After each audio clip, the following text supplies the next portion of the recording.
बे समाव मोनसे गिदिर खौरांखौ नोंथांमोननो मिथिहोनो सिगांदों। बिटिआर ओनसोलाव सेकेन्ड ग्रेड, थार्ड ग्रेड आरो फर्थ ग्रेडनि साख्रिया थिसनथाइ बिबाना बिटिआर सरकारनि आखायावनो दं। गिबि मन्थ्रि हिमन्त बिश्व शर्माया दिनै बड'लेण्डनि हायाव फैनानै बे बाथ्राखौ रोखा फोरमायदों।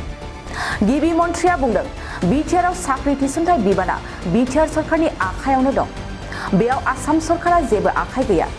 नंगौ, गिबि मन्थ्रि हिमन्त बिश्व शर्माया दिनै साख्रियाव थिसनथाइनि फारसे रोखा खालामबाय।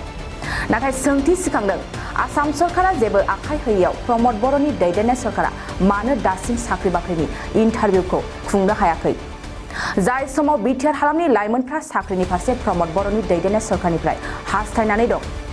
बेबादि समावनो दिनै बिटिआरनि क'क्राझार जिल्लायाव आगान होफैनानै गिबि मन्थ्रि हिमन्त बिश्व शर्माया खौरांगिरिनि सिगाङाव रोखा बाथ्राखौ फोरमायदों। বিটিআৰ এৰিয়াত নিযুক্তিৰ দায়িত্বটো হ'ল বিটিআৰ কৰ্তৃপক্ষৰ। ইয়াত অসম চৰকাৰৰ লগততো একো নাই। গতিকে বিটিআৰৰ যিখিনি স্কুল আছে, third grade, fourth grade, second grade, গোটেই নিযুক্তিটো বিটিআৰে কৰিব। তাততো অসম চৰকাৰতো কোনো হস্তক্ষেপ নাই। খালি অসম চৰকাৰে এটাই কাম কৰি দিব লাগে, তেওঁলোকক টেট পাতি দিব লাগে। তেওঁলোকে ৰিকুৱেষ্ট কৰিলে আমি টেট পৰীক্ষা পাতিব পাৰোঁ। কাৰণ বিটিআৰৰ নিযুক্তি লৈ পেলাই অসম চৰকাৰতো একো কথা নাই।